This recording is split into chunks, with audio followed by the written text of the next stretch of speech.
Alright, so now we're going to get into routing. Alright, we want to be able to switch between the home component and the about component using this navigation. Alright, now routing has changed quite a bit since the first version of Angular 2 came out, since the alpha. And if you find yourself being confused and it's not working, you might want to take a look at the documentation to see if anything's changed. Alright, that'll tell you exactly what to do, and it should be very similar to what we're going to do now. Okay, but hopefully nothing's changed and it's still the same. Alright, now if we look at package.json, you can see that the version of the router that we're using now is 3.0 beta.1. Okay, so you might want to take a look and see what version you're using. There's also a deprecated version available, but we're not going to get into that because that's not even going to be available much longer. Alright, so what we're going to do is you could go through this documentation in addition to this video if you want to really understand it even more. But first thing we need to do is just add this base tag to our index.html file. And we're going to put that right under the opening body tag. And that's basically telling the system what we want to use for our root route, which is going to be /.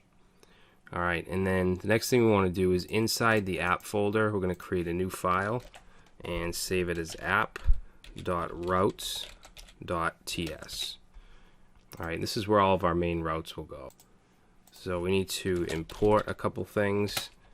We're going to say import provide router and also router config.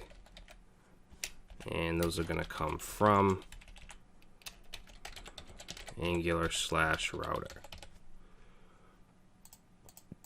Alright, so we're going to bring the router in, and then down here we're going to create a variable called routes, and we're going to say router config equals, and then this will be an array, and this is where we want to set our routes up. Okay, I'm not going to do it yet because we still have other stuff to do. And then we need to just export we'll say export constant app router providers,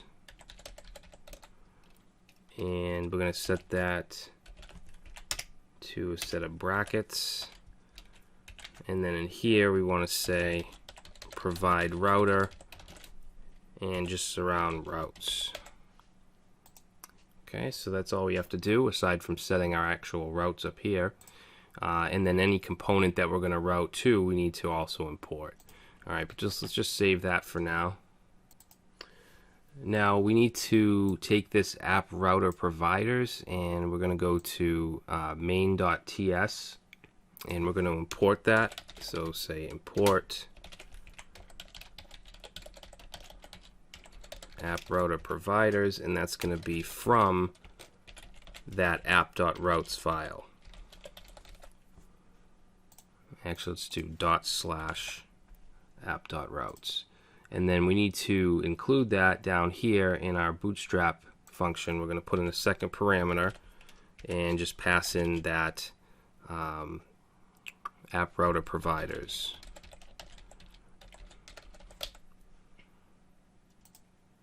Okay, I think that should do it. Let's go ahead and save that. So now let's go back to the app routes file, and up here we'll add our first route. So we're basically going to provide two things here. We're going to provide a path, and if we want to assign a route to the home page, then we just need blank. Okay, we'll leave it as a blank set of quotes. Alright, and then the next thing we want to do is component, and let's set that to home component. Alright, and then the next one is going to be path, and this time we want the about. Let's set component to about component. Now in order to use these we have to bring them in, so let's go ahead and import.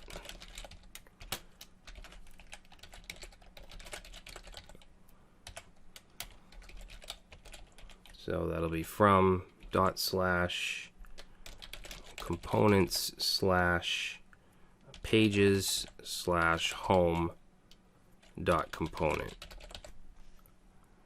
Okay, and then I'm just going to copy that, and then we want to also include the about component.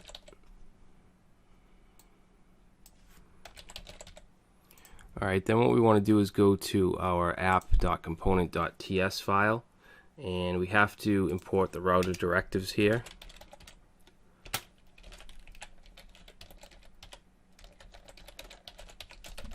And that's going to be from Angular/router, and then we just have to add it to the directives down here.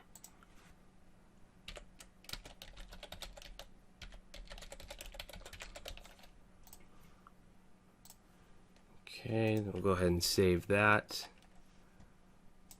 Now what we're going to do is go to our, actually in this file, we're going to take away this home, because we don't want to just embed the home component. We want to put in a router outlet. So we want to say router dash outlet.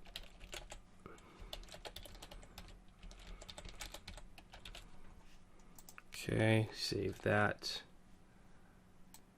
And now that should do it. Let's go to our site and reload.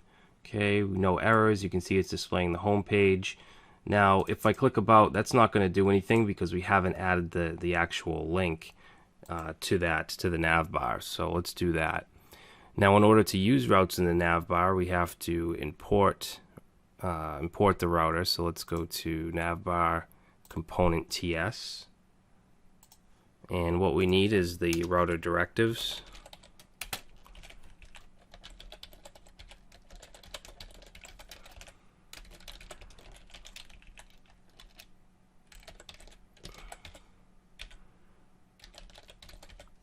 And we just need to add that here.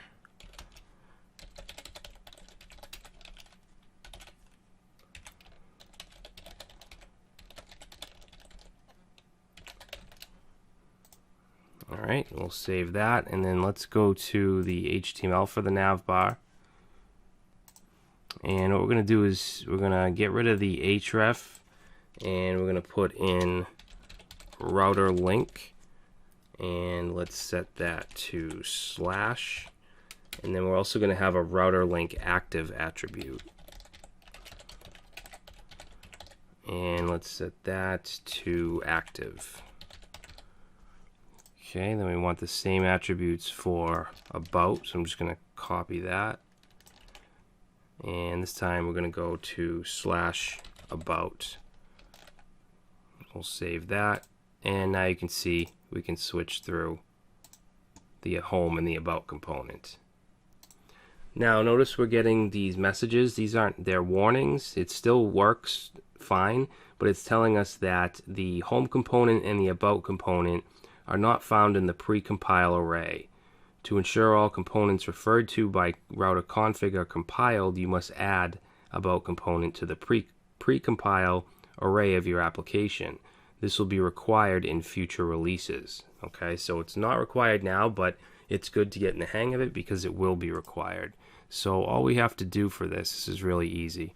We're going to go to our app component ts, and then we're just going to add to our decorator here precompile. Okay, and then we have to just set some brackets, and then let's put in home component and about component. Save that, and now you can see if we switch back and forth, it's fine, and we're not getting that warning down here. Alright, so that's how you set up the router, and that's going to be it for this project. It was very, very simple. We don't get too much functionality, but I think we really highlighted what's involved in creating an Angular 2 application. Okay, so in the next project we'll get a little deeper and we'll look at some more of the features of Angular 2.